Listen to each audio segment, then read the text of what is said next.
Thank you for waiting. Would you please state your name and occupation, then state your question? I'm Sakina D'Souza, and I'm a Catholic. I believe Brother Yusuf was a Catholic before. I would like to ask him the simple question. He was brought up like a Catholic, but what made him change? Doesn't he believe that the Messiah is true, or did he ever feel that the religion, Catholic religion, has not brought up any Messiah and the Bible is false? I would like to just know what that means, because he said he was a Catholic before and now he has become a Muslim. What made you change? What was that storyline before? Doesn't he believe that there is a Messiah, or the Messiah had come, saved us, died on the cross? Thank you very much for a good question. I hate to disappoint you, but I wasn't a Catholic. But I was with a Catholic priest the night that he accepted Islam. And I asked him these questions you asked me. Because after all, I was still a Christian, a preacher in Christianity, and I wanted to know why my best friend, a Catholic priest, had converted. That's a pretty weird thing. A Catholic priest is not like a regular preacher in the Protestant religion. A Catholic priest has given up everything. He's given up his life to be a Catholic priest. When he enters into this realm, he's basically given away everything. He can't have a wife, he can't have children, obviously no grandchildren. He has no home, he just lives in a rectory or wherever they give him a place to stay. And he's sent wherever they tell him to go, do whatever he's told to do, and that's it. And he cannot disobey the Pope, otherwise they can kick him out of the religion, and if they do, he's excommunicated and he goes to hell forever. So how would a person like this want to become one of those Muslim terrorists? That's what I wanted to know. He explained in a very few beautiful words something that I came to learn for myself. He said that he was sincerely in the Catholic religion because he believed in God, that he had studied, his degree was in theology, and a part of the teaching that they as priests have is to study Islam. Every priest is forced to study Islam. Now you may not know that, but you can ask your priest and he'll confirm it. And when you study Islam, even when Islam is taught to you by somebody who hates Islam, as long as they don't corrupt it too far, you can still see the truth in Islam. A classical example happened to me just recently when I was in Saudi Arabia. A friend of mine, very old copy of one of the first Qurans ever translated to English by George Sale. George Sale hated Islam, he hated the Muslims, but when he translated the Quran to English, he was true to the text of the words. Although maybe not getting all the meaning, he certainly was true to the text of the words. I was shocked when I read it. Have you seen it? You know what I'm talking about? Amazing. And listen to this. George Bernard Shaw, for instance, is one of many, a long list of people who read this and realized the truth of Islam. When people see the truth of Islam, it can change them if they want to be guided. If they want the truth, it can change them. You might think, I'm a Catholic, I'll never be anything but a Catholic. But I'm going to ask you a question, and I want you to be honest. This is not for you to, start a debate, but just be honest. Was Jesus a Catholic?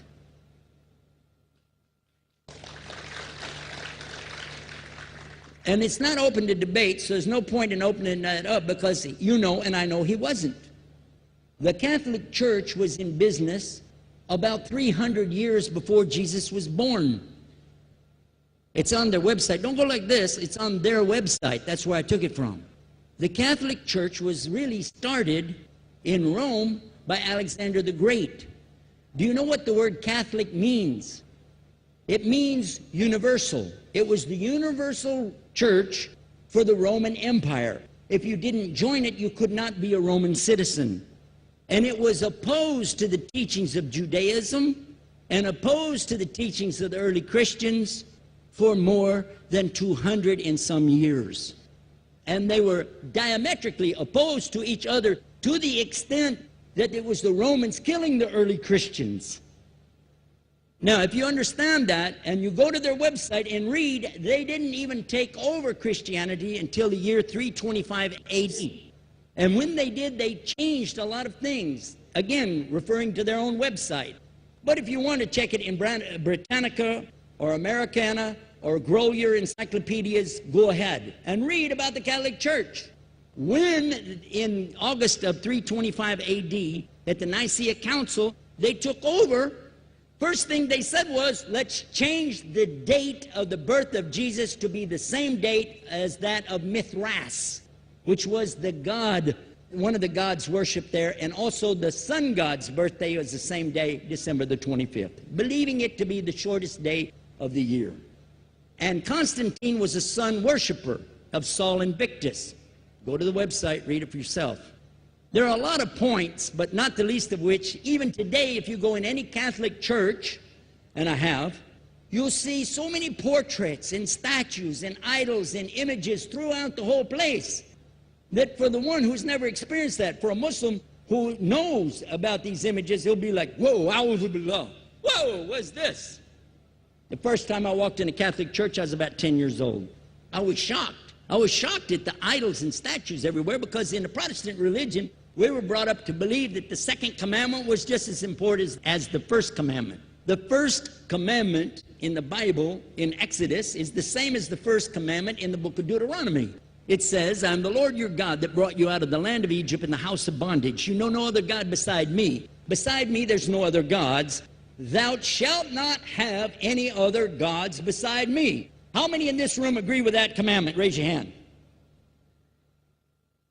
You notice the Muslims are raising their hand because it means Ashhadu la ilaha illallah.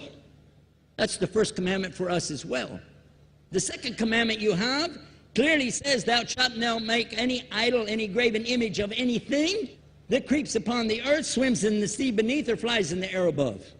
And I was sitting in a church one time, sitting there in the morning service, watching, the preacher talk, and, they go on and on and on, and sometimes you lose your train of thought. I was looking. Whoa! On the front of the podium, there was a fish. A fish. For the symbol, make you fishers of men. They had a fish. I said, whoa. Then I looked up above his head at the big stained glass window, and it had a dove, and he had the olive branch in his mouth. The dove is flying, the bird, I said, whoa. And then I look over here, and there's a cross with a man hanging on it. I said, wow, they didn't miss a single one. They got them all. Something walking on the earth, something swimming in the sea beneath, something flying in the air above. So look at these two things. Clearly, the first two of the 10 commandments, bang, bang, boom. Because if you said God is more than one, where did you get it from? When Jesus is talking to his own companions and they ask him, what's the greatest commandment? Mark 12:29. Clear. The greatest commandment is to know, O Israel, the Lord your God is one God. And you have to love him with all your heart and all your mind and all your strength.